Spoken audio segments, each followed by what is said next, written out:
আসসালামু আলাইকুম। Malaysia visa প্রত্যাশীদের জন্য আজকের এই ভিডিওতে আলোচনা করব মালয়েশিয়া ভিসার কলিং ভিসা সহ সকল ভিসার আপডেট নিয়ে এবং আটকা পড়া 18,000 কর্মীর ভাগ্যে কী আছে, ভিসা চালু হলে কোন কাজের চাহিদা অনেক বেশি থাকবে। তাই ভিডিওটি অনেক গুরুত্বপূর্ণ হতে চলেছে, তাই ভিডিওটি না টেনে সম্পূর্ণ দেখতে থাকুন। নিত্য নতুন এমন ভিডিওর আপডেট পেতে মিস্টেক পয়েন্ট ইউটিউব চ্যানেলটি সাবস্ক্রাইব করে পাশে থাকার বেল আইকনটি অন করে রাখুন। সবার আগে আপডেট নোটিফিকেশন পেয়ে যাবেন। অলরেডি সাবস্ক্রাইব করে থাকলে আপনাকে অসংখ্য ধন্যবাদ। তো চলুন শুরু করি আজকের ভিডিও।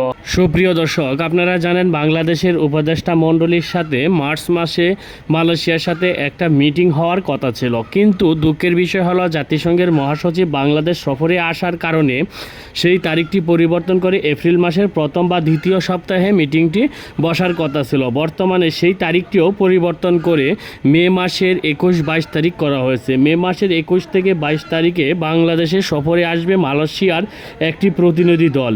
সেখানে বাণিজ্যিক বিষয় সহ আলোচনার সাথে ভিসা জটিলতা নিরসনের বিষয়টিও গুরুত্ব পাবে। মালয়েশিয়ার শ্রম বাজারের ধরে রাখার বিষয়টিও আলোচনায় অনেক গুরুত্ব পাবে। আপনাদের মনে অনেকেরই প্রশ্ন জাগে যে এই মিটিং হওয়ার পরেই কি মালয়েশিয়ার সকল সেক্টরের ভিসা চালু হবে কিনা। ভাই বলবো একটি বিষয়, যে আসলে যদি এই মিটিংটা চালু হওয়ার পরেই মালয়েশিয়ার সকল সেক্টরের ভিসা যেন চালু হবে এই রকম কথা কিন্তু বলা নেই। আর এইটাও আশা করা যায় যেহেতু সেই মিটিংয়ে উঠে আসবে যে মালয়েশিয়া কলিং ভিসা সহ সকল সেক্টরের ভিসা যেন খুলে দেওয়া হয়, সেই বিষয়টি যেহেতু গুরুত্ব পাবে, তাহলে একটা আশা করা যায় যে এই মিটিং থেকে একটা সিদ্ধান্ত আসতে পারে বা এই মিটিং থেকে আমরা জানতে পারি যে মালয়েশিয়ার সকল সেক্টরের ভিসা কবে চালু হবে। ইতিমধ্যে অনেকেই অনেক মাধ্যমে দেখতে পাচ্ছেন যে আসলে মালয়েশিয়ার এই ভিসা চালু হয়েছে, এই ভিসা চালু হয়েছে, এইগুলো কিন্তু এখন পর্যন্ত চালু হয়নি। যেগুলো শুনতেছেন এগুলো ভুয়া নিউজ। আর আবার আপনারা অনেকেই জানেন বা অনেকেই দেখতেছেন বিভিন্ন মিডিয়ার মাধ্যমে যে মালয়েশিয়া বাংলাদেশতে যাচ্ছে। হ্যাঁ, এটাও সত্য, বাংলাদেশ থেকে মালয়েশিয়ায় কিন্তু বিভিন্ন সেক্টরে তারা কাজের জন্য যাচ্ছে, সেটা হচ্ছে অফিসিয়ালভাবে যাচ্ছে। আর এই মিটিংয়ের উপর নির্ভর করেই মালয়েশিয়ার যে সকল কলিং ভিসা চালু হবে কি না এবং কত তারিখ হতে পারে তার একটা আশ্বাস পাওয়া যাবে। আরেকটি বিষয় হচ্ছে যে 18,000 কর্মী মালয়েশিয়ায় আসতে পারবে কি না, তাদের ভাগ্যে কী আছে সেই বিষয়টা নিয়ে আমরা ইতিমধ্যে জানি যে 18,000 কর্মীকে যেন বাংলাদেশ থেকে মালয়েশিয়ায় পাঠাইতে পারে, সেই বিষয়টা নিয়ে উপদেষ্টা মণ্ডলী সহ তারা অনেক কাজ করে যাচ্ছে।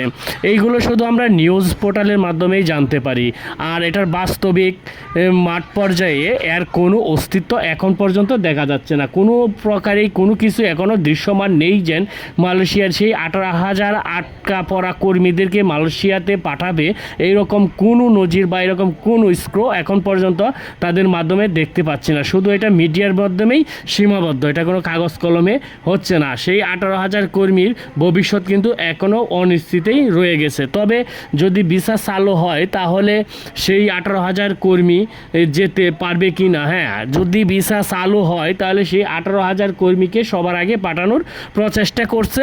এই বিষয় নিয়ে উপদেষ্টা মণ্ডলীর তরফ থেকে কিন্তু জানানো হয়েছে। তবে সেটা কতটুকু কার্যকারিতা হয় সেটা দেখার বিষয় হচ্ছে যখন ভিসা চালু হবে।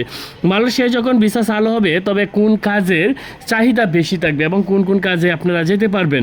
সবচেয়ে বেশি কাজের চাহিদা হচ্ছে আপনার কনস্ট্রাকশন কাজ, পাম বাগানের কাজ আর সার্ভিস সেক্টরের কাজ। কনস্ট্রাকশনের কাজ কিন্তু অনেক কঠিন একটা কাজ, সেখানে অনেক পরিশ্রম করতে হয়। পাম বাগানের কাজও কিন্তু অনেক কঠিন এবং পরিশ্রম করতে হয়। আপনাদেরকে অনুরোধ করব, যদি ভিসা যখন চালু হবে আপনারা যাওয়ার আগে অবশ্যই সেই কাজ সম্পর্কে অবগত থাকবেন এবং সেই কোম্পানি, যে কোম্পানিতে আপনারা যাবেন সেই কোম্পানি সম্পর্কেও আপনি বিস্তারিত জানার পর কিন্তু আপনারা ভিসা অ্যাপ্লিকেশান করবেন। এর আগে কিন্তু করবেন না, কারণ হচ্ছে যেন আপনি কোন কাজ করতে পারবেন বা পারবেন না সেই বিষয়টা সম্পর্কে আগেই অবগত থেকে তারপর ভিসার জন্য আবেদন করবেন। যাই হোক প্রিয় দর্শক, আজকে এ পর্যন্তই বিদায় নিব। দেখা হবে পরবর্তী ভিডিওতে। সবাই ভালো থাকবেন, সুস্থ থাকবেন। ধন্যবাদ সবাইকে।